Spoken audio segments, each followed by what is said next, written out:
Good morning, everybody. Here we are again. It's day 29 of the Democrat shutdown, and things are getting really tough for the American people. The Democrats are coming near now to a cliff that they will not be able to turn back from, and it's of great concern to everyone who's paying attention to all this.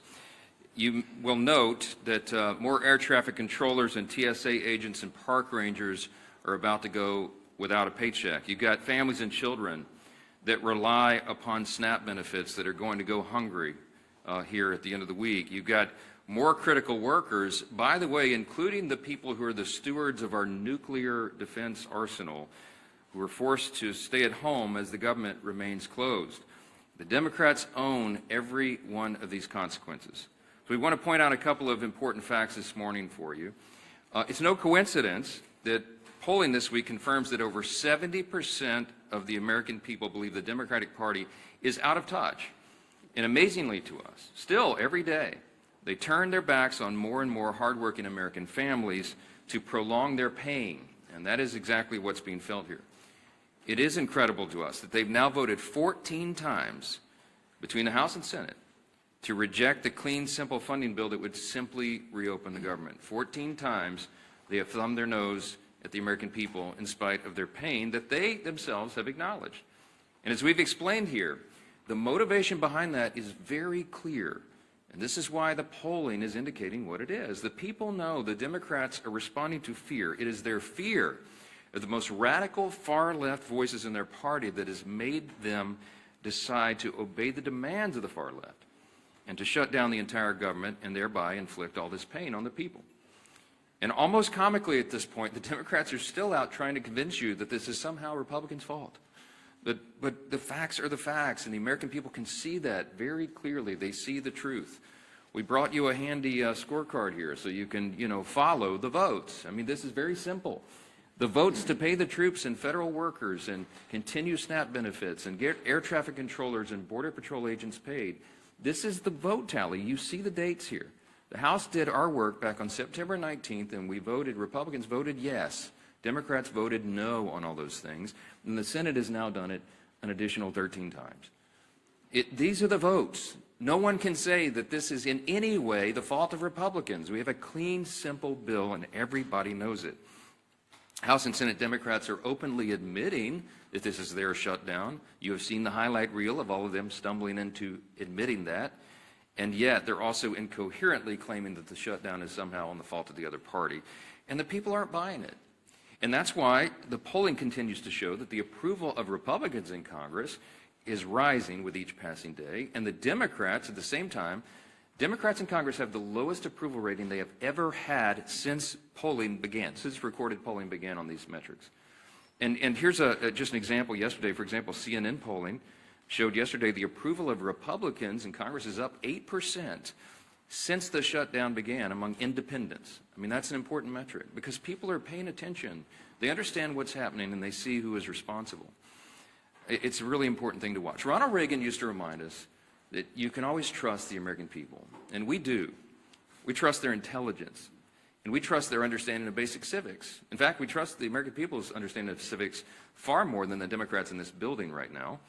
And a quick reminder of that is the people know that in the House of Representatives, you need a majority vote. You need 218 votes to pass legislation, to pass a clean, continuing resolution to fund the government. That's exactly what we did on September 19th. They also know that in the Senate, you have to have 60 votes to pass substantive legislation. And we've only got 53 Republican seats. That means we need, by the math, at least 7 Democrats to join us to reopen the government. Now, in other words, the Democrats are the only reason that the government is closed, and there is no other way to spin that, to make something else true about it. And of course, the Democrats know all that. We've seen their party leaders, and we've now made their phrases and their comments famous here every morning. Chuck Schumer, Whip Catherine Clark in the House. They've openly admitted that they're using the pain of the American people as their leverage. Why? To show to their base that they're fighting. And they're counting on the American people not noticing all this. And that's the very reason why we have to come in here every morning and relay the simple truths. I mean, somebody handed me this as I was walking in here. Yesterday, according to the Media Research Center study, by a 2.5 to 1 margin, the Capitol Hill press corps has tweeted more about the House calendar during the shutdown than the negative consequences of the Democrat shutdown, than the troubles that we have, the hardships that are being experienced because of the troop pay and WIC funding and flights grounded and SNAP funding. You guys are writing more about the House calendar than the real pain that's being inflicted on the American people, and that's why we have to come in and relay the simple facts. Now, there's a misguided strategy that the Democrats are pursuing right now, and it reveals two important things that can't be glossed over. Number one, it shows they have no cards to play except to try to blame the other team, which is ridiculous, and it shows how little they think of the American people. They had a rally a couple weeks ago. They tried to portray President Trump as a king, and we pointed out, again, the obvious truth. If the president was a king, then the government would be open. He's been trying to do that, and low-income families would be getting the food assistance that they need by Saturday. Republicans cannot wave a wand and reopen the government on our own. We must have a handful of centrist Democrats in the Senate do the right thing. And any Democrat suggesting otherwise knows exactly what they're doing, and they insult the intelligence of the American people. And by the way, every reporter in this room when they do that. Unlike Democrats, Republicans have nothing to twist or spin. We are just simply here relaying the simple facts and the truth. And the American people are responding to that. And that's why the polling indicates that they trust us more than the other side, because we are the ones here telling you the truth. We have nothing to hide. They are trying to obscure the facts. And by the way, the biggest unions are beginning to say the same thing. On Monday, the largest union of federal workers, the American Federation of Government Employees, came out, as you saw, and publicly urged Democrats to join Republicans and pass the House's short-term funding bill. The union president said, quote, "A strong America requires a functioning government, one that pays its bills, honors its commitments, and treats its workforce with respect by paying them on time." Amen to that. Of course, we agree. But it wasn't just the AFGE. You had the same commentary, the same plea by the National Association of Air Traffic Controllers, the Coalition of Airline Pilots Associations, the NetJets Association of Shared Aircraft Pilots, the Allied Pilots Association, the Southwest Airlines Pilots Association, the leader of the Teamsters, and the New York Steamfitters Union. They're all coming out. These are the constituencies that the Democrats claim that they support, and that's why the unions came on side of the Republicans in the last election. They've had enough of this nonsense, and they've all called on Senate Democrats to end this shameful shutdown. And it is a shame. The Democrats need to be publicly prodded by their millions of hardworking Americans to just simply do the most basic function of their jobs. A rational person would read the pleas of the federal workers and conclude that it is time to end the charade and turn the lights back on. But the Democrats are not rational right now, and they've deliberately ignored the plight of all these federal workers around the country. People are going to remember this, and they should. I want to quote to you a couple of senators over there on the Democrat side. Listen to this nonsense. Senator Mark Warner, the senior senator from Virginia, and this is noteworthy because Virginia is the state with the largest number of federal employees. He claims that federal workers want him to vote against reopening the government. He literally said, quote, "I think they want us to fight this." Fight what, Mark? What are you talking about? We have a clean CR. This is not a partisan dispute. It's ridiculous.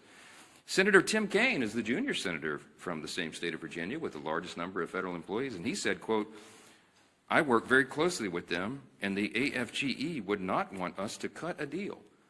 What the heck are you talking about, Senator? There is no deal here. We're not talking about a deal. We're talking about a clean CR that all of you voted for even as recently as this year. Here's my favorite one. This is the best quote.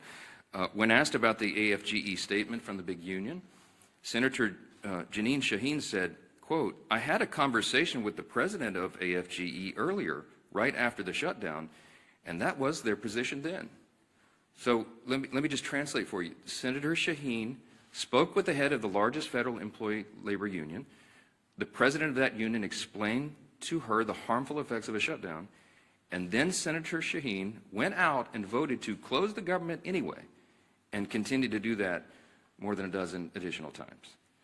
Senate Democrats knew the pain this would cause. They knew about the missed paychecks. They knew the uncertainty of making rent for so many people. They knew about the missed meals. They knew about delayed flights. They knew that our nuclear arsenal and our national defense will be negatively affected by this, and they did not care. They shut the government down anyway to appease the far-left voices of their base. And the Democrats have some soul-searching to do. Are they going to continue to do that? Are they going to run from the far left and do their bidding? Or are they going to do right by millions of federal workers and the American people who continue to show up to work daily without pay? Are they going to do right and reopen the government so that those people are taken care of instead of the Marxist far-left base in their party? That is the question. And we pray that Senate Democrats come to their senses before the situation becomes too dire. On Saturday, this gets very real. SNAP benefits will stop flowing to all those who need it. You're talking about tens of millions of Americans at risk of going hungry if the Senate Democrats can continue this gambit. Instead of taking a simple vote to fund the government, which Senate Democrats have now had more than a dozen opportunities to do, Democrat attorneys general are suing the federal government to try to compel SNAP benefits to flow despite the government being closed and despite the fact that there is no money to do that. Congress hasn't authorized that. The contingency fund for that was something they batted down when the Democrats decided to vote against the CR and shut the government. For Democrats, there's a much easier option on the table. Just go do your job and fully fund all these programs and all these categories of people by voting for the CR. That's it. You don't have to do anything for Republicans. Just do your job for your constituents. Until Democrats recognize the pain that's gone on for so long, Republicans will be in their districts helping their constituents clean up the mess that Democrats are making and help them make ends meet and help them find the assistance, the food assistance, and all these other things that they're going to have to rely upon. And joining us this morning to discuss the Democrats' shutdown impacts on our national defense and on foreign affairs is our great chairman of the House Foreign Affairs Committee and a decorated veteran of the U.S. Army, our good friend, Chairman Brian Mast. Brian? Thank you, Speaker. I think everything going on, it really puts an exclamation point on the fact that we have the greatest population anywhere across the globe. I do want to start just by saying thank you to all of our workers. We have workers whose lives are being very literally affected, and they're still coming to work every day. Those are really big, amazing people. That's our American workforce. So I just want to start by saying thank you to them, all of our TSA workers, all of our air traffic controllers, our ICE, our CBP, our State Department people that I deal with, and to put a point, maybe moving to State Department, because that's what I deal with the most, about the very serious stakes of what is going on right now. Not just with people's lives and them not being able to pay their bills, but with what's going on across the globe. To juxtapose these positions, we have President Trump in Asia right now, very literally trying to make sure that the United States of America is not cut off from rare earth minerals or other things, which is what China is literally trying to do. That's why there was a threat of another 100% tariff, because China was sending around letters saying, all you neighboring countries don't sell to America. So the president is abroad trying to protect our homeland. And we have Democrats here at home doing everything that they can to weaken our homeland. That's a difference of values. And the stakes of those values is the future of the greatest country on the face of this earth. We should pray that our adversaries would be stupid enough to say they're going to prioritize funding feminism in Africa over the food stamps of their own people. They're not that stupid, but apparently Hakeem Jeffries is, and that's a real problem for all of us here. I was on the phone with an ambassador this morning. I'm not going to say where, but we have requests for people to leave embassies abroad because of very real threats that are going on. The people in that embassy are right now trying to figure out if they have cash funding to get fuel for vehicles or to have diesel to put in their generators because they don't have reliable electricity in the places that they're in.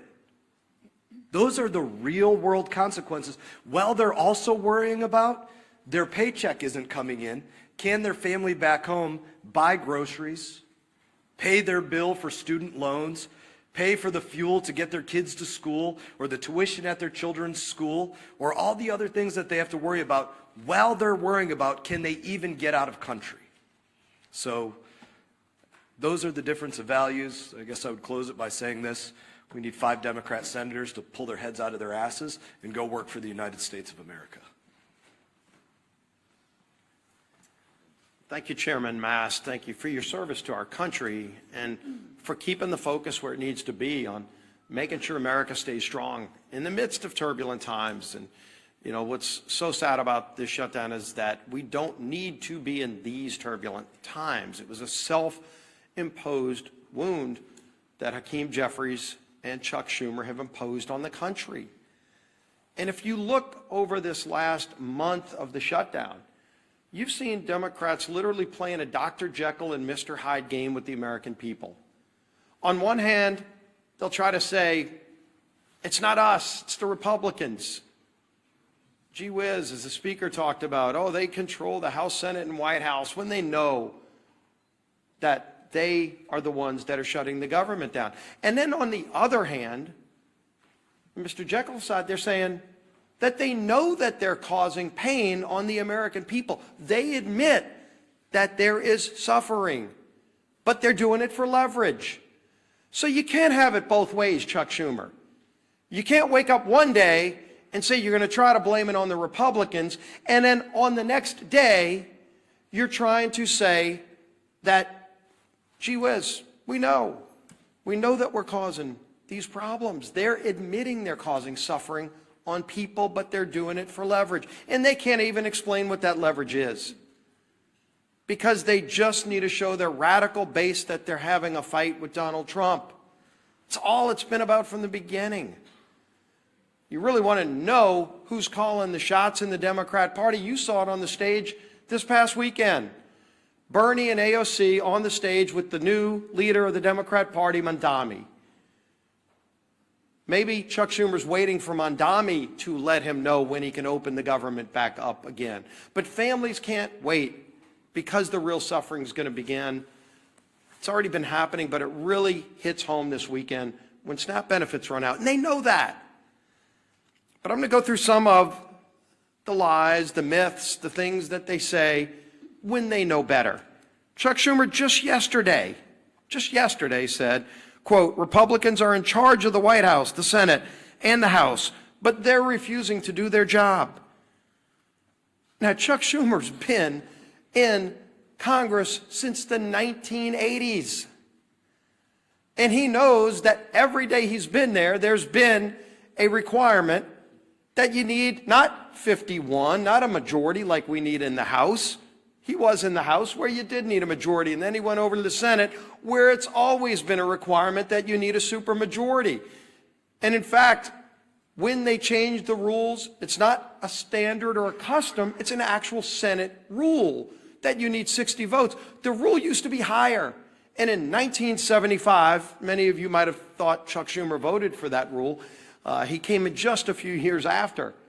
In 1975 is when they lowered the threshold to 60 votes. It used to actually be a higher standard in the rules.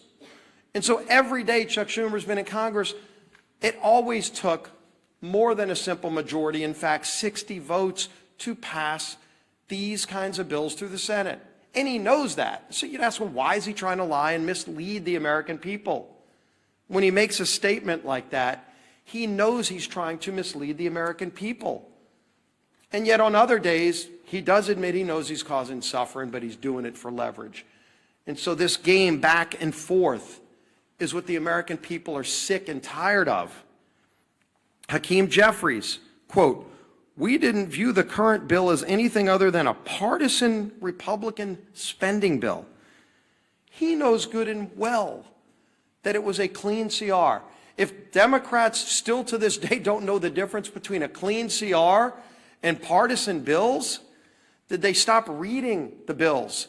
Because they used to vote for these bills.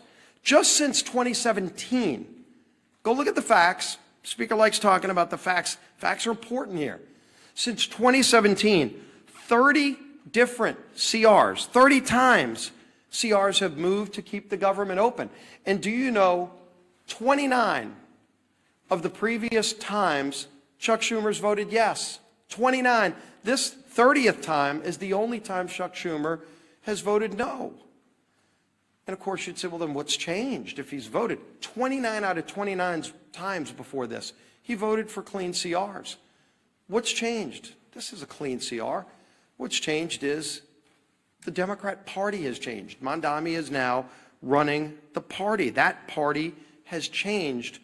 But the American people still have the same needs. The American people, again, the clean CR doesn't solve our differences. We still have big differences that we need to go negotiate, but let's just do it while the lights are on without the American people being held hostage. And of course, the final myth that's been out there for the beginning of this whole shutdown that we've debunked many times, that it's, quote, a total effing lie, that was Chuck Schumer's word, I think he actually used the word itself, that Democrats support free taxpayer-funded health care for illegals. That was Schumer saying that. And then, of course, when you read his alternative bill, his list of hostage demands, the $1.5 trillion spending bill, it includes in it a provision that repeals the verification we put in that says illegals can't get free health care. And CBO, not us, CBO said that would cost $200 billion in taxpayer health care benefits going to illegals. They know that. Of course they know it. And so why would they want to try to mislead the American people by over and over again making those statements? So here you can see it. Time and time again, the SNAP benefits comment the speaker talked about. They were warned in early October that 42 million people could be at risk in just weeks of losing their SNAP benefits if they didn't open the government.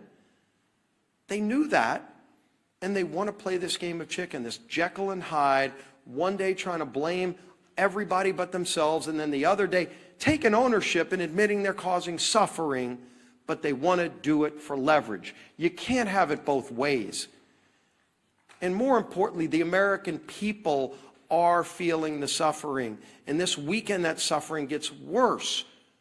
And we have voted over and over again to prevent the suffering. It's not necessary. It shouldn't happen.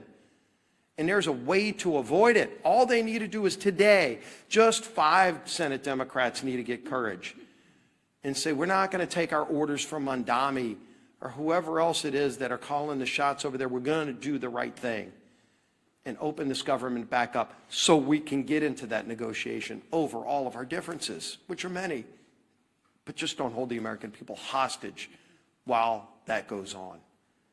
That'll bring up our whip. Tom Emmer.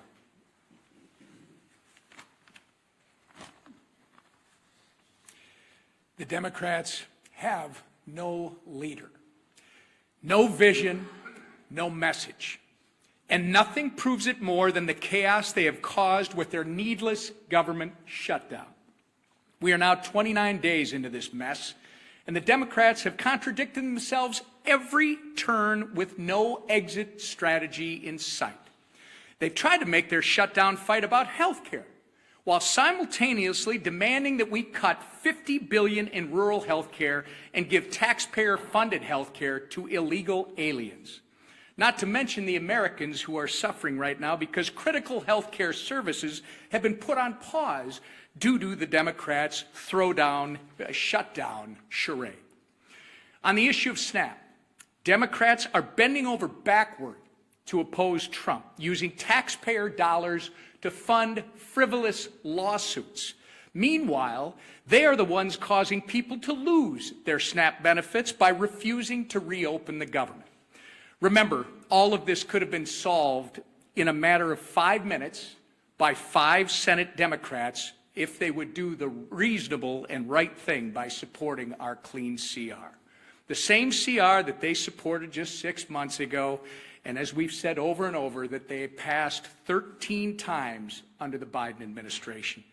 But instead, they'd rather run in circles, tripping over their own feet in the process and hanging their constituents out to dry. Why? In order to attain political leverage and score points with the radical Mamdani and Omar Fata supporting that, by the way, for those of you that don't know, is the Mamdani of the Midwest, Omar Fata, supporting that wing of their party. Take it from the party who essentially wrote the government shutdown playbook. It doesn't work. Shutdowns achieve nothing but hurt everyone. So enough with the political games. Pass our clean CR and let's reopen the government for the people that you were elected to serve.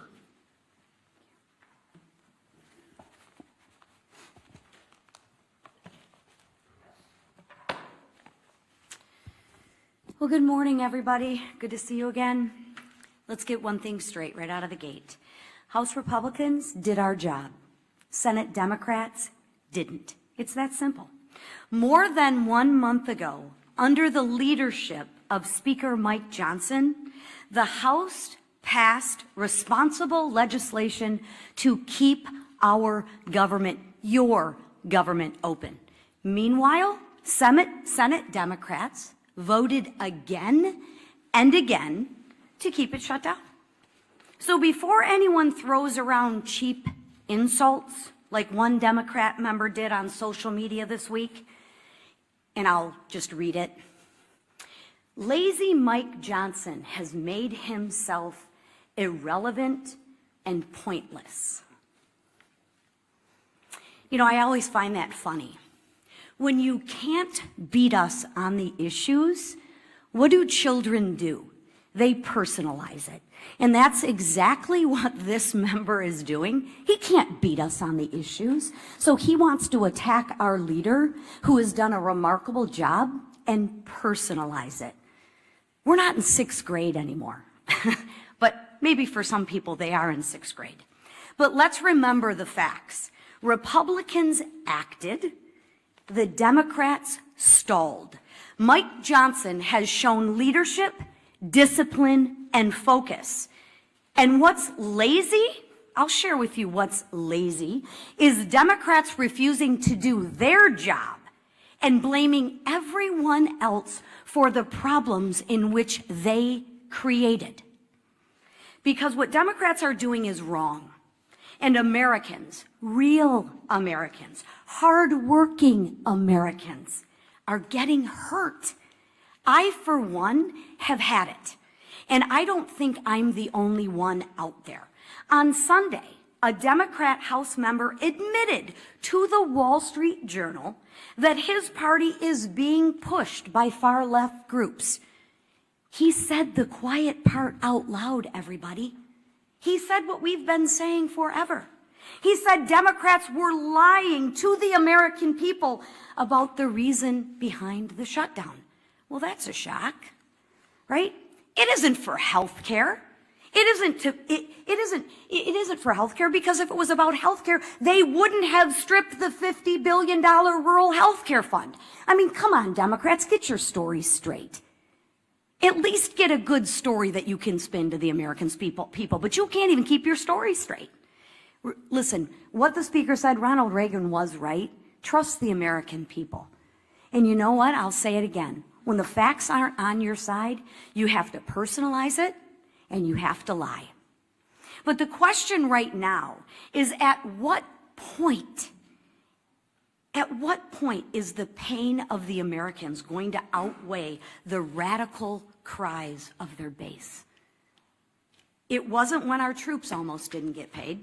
It wasn't when moms and infants were at risk of losing the food off their table. It wasn't when flights across the nation got canceled because air traffic controllers and TSA agents didn't get paid. No. When that happened, Democrats said, every day gets better for them. Really? Maybe because they're getting paid while the people who they represent are not. That's what they said. They said pain for the American people was their best leverage. They said maybe it was uncomfortable, but it was worth it to them. Really? Think about that. Let that settle in. Let that just sit for a minute. So now I ask, will it be enough pain this weekend when 42 million Americans lose access to food on their table? Will it be enough when 2 million Americans miss a paycheck? What Democrats are doing right now is absolutely cruel, but it's also dangerous. And I think Chairman Mast spoke very well on this issue, but let's build on that. When our skies aren't staffed, when our borders aren't secure, and when our troops are at risk of missing a paycheck, that is not a political strategy. That is a national security threat. Enough is enough. Americans do not want to be used as leverage. And they don't want to be used as leverage for another $1 trillion of wasteful spending. They work way too hard for their paychecks. They want relief, they want leadership, and they want results. Democrats, please, I implore you, do what's right. Democrats, do what's right. End the shutdown. End the suffering for the American people. Stop, as you say, leveraging the pain. Vote for the Clean CR funding bill and let America move forward. Thank you. All right, questions? Manu, go ahead. Given how dire that you expressed for so many Americans right now, how do you justify the administration giving this big, massive bailout to Argentina, as well as calling for an increase in beef imports from Argentina? Look, we give foreign policy, the execution of foreign policy to the executive branch, and that's what the president is doing right now. There's lots of nuances about that. He's involved in negotiating trade agreements around the country to the great success and benefit of the American people right now. Dozens of them being worked out. He's overseas right now doing the same thing. And what he accomplished in Japan is a remarkable thing for the American people. And by the way, they've agreed to invest $550 billion into America, and that's good for everyone. So I can't get into the nuances of every single trade agreement with every country around the world, but we're going to trust the president to do what he's doing. He's had a remarkable track record of success for the American people, and nobody in this room can refute it. So I'm going to leave it right there. Chad, let's talk about the government shutdown. It's the main important thing right here. Chad, go ahead. Can you talk about some of the members in, excuse me, can you talk about some of the members in your conference who have expressed concern about the House being out, or saying that this has gone on, too long, we need to maybe have another CR or take another approach or do something on health care? Yeah. Can you talk about what that is like and some of the things that you're hearing from your members who are saying, this is really going on? Well, you all know what I'm hearing from my members because our calls are leaked every week, and we had a conference call with almost everyone yesterday. By our count, there's about 3 to 4 members of the House Republican Conference who have only mildly questioned working in the districts as opposed to being here on the floor. And we talked through that in as much detail as we can on a call that I know is being printed on the front page of all the papers the next morning. But I can tell you that 99% of all the Republicans in the Senate and the House heartily agree with what we are doing. They understand the most important thing and the most important function and the basic and most simple thing that government must do is keep its operation going for the people. That is the first job of Congress. And when we can't do that, everything is paralyzed. And so we have made that the #1 emphasis. We need the Senate Democrats to do what they have always done in the past. Don't make me tell you all the facts again. 13 times during the Biden administration alone, they voted on CRs to keep the government going. They know the pain they're inflicting. They do not care because they're more afraid of the radical left Marxists in the base than they are the American people. That's plain and simple. And so it's painful for them, for us to get up here every single day and relate again the simple truths. We have to do that. The repetition is what makes the truth saturate, because most of the mainstream media is giving us headwinds. They're pushing back, as I just demonstrated from you from the results. The research proves what we know intuitively, that the mainstream media, most of the legacy media, is parroting the talking points of the other side. You are not asking Chuck Schumer the hard questions. You're not asking Hakeem Jeffries the hard questions. Not enough of them. They're hiding. And they think that they can appease the radical base because they're more afraid of the voices of the far left corner of their party than they are everybody else. And I think there's going to be a big price to pay for that in the future. Yes, sir. Right here. Religion News Service has tracked 5 different instances in the last few weeks. DHS or ICE agents apparently, or the Swedish support, shooting Christian clergy with pepper bullets, pepper rounds, and rubber bullets. There was viral video of a Presbyterian minister being hit in the head with pepper rounds, and just last week, a UCC minister was shot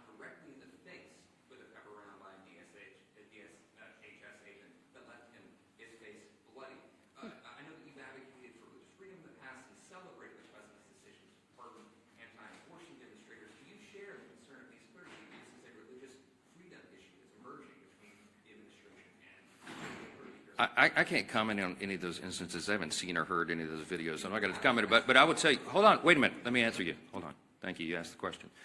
Religious freedom does not extend and give you the right to get in the face of an ICE officer and assault them, if indeed that was what happened there. What I've seen is a measured approach by the people who are trying to enforce our border laws, our immigration laws. And that was desperately needed and desired and demanded by the American people. You might remember the #1 issue in the November election last year was the wide open border and the chaos that has ensued by that. So the people are out doing a very difficult job. ICE officers, by the way, are under tremendous strain and pressure. How would you like to do that job if you had to put on the badge and do it? When you know you have the media criticizing every move, and you have wild protesters in your face, cursing at you, waving their finger in your face, and sometimes pushing you and assaulting you.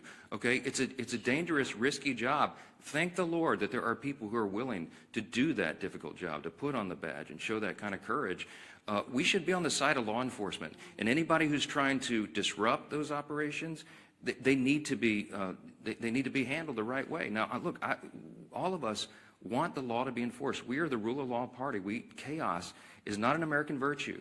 The rule of law, but you have to have order, and you have to have peace, and you have to have some people who are brave enough to put on the uniform and go ensure that. So get out of their face and let them do their job. That's what I would say. Down here, yes, ma'am. We're getting closer to the November 21st deadline for the CR that you guys passed. We're almost 3 weeks away from that. Is it time to bring the House back to pass a new CR with a new date? Is fewer than 3 weeks enough time to finish appropriate? Wouldn't that be a futile exercise when we have a CR that's been sitting over there since September 19th? If I brought the House back and we passed another CR, it would meet the exact same fate with Chuck Schumer. He would mock it, they would spike it, and they would try to blame it on us. So what would be the point of that? We're all concerned about the timing. The Democrats are eating up the clock. We have very important work to do here, and that's why we're pleading with them, not Chuck Schumer. Look, I think Chuck Schumer and Hakeem Jeffries are irredeemable at this point. I don't think they'll be able to tell Mondami in New York and his disciples that they voted to open the government. I've given up on the leadership. So we're trying to appeal to a handful of moderates or centrists who care more about the American people and will put the people's interests over their own and do the right thing in the Senate. I mean, there's no point in me sitting down with Chuck Schumer. He's painted himself into a corner. I get all that. Mondami it looks like he's going to win and be the mayor of New York City. And Hakeem Jeffries came out and endorsed him. That's all you need to know. Hakeem Jeffries is terrified that Mondami, one of his disciples, is going to challenge him in his own seat in the election next fall. You've already seen that rumored. Some of you have reported on it. So he had to do it. He had to endorse socialism. He had to endorse Marxism. This dangerous ideology that has taken over the Democrat Party. That is what is motivating them. So it doesn't matter what we do in the House. It doesn't matter what we pass. We have to get a handful of moderates over there who care about America to do the right thing. We need at least 7 Democrats. It takes 60 votes in the Senate to pass it. This is not the Republicans. This fault is squarely on the shoulders of the Democrats, and they're the ones causing you the pain, and don't ever let them forget it. Thank you. Thank you.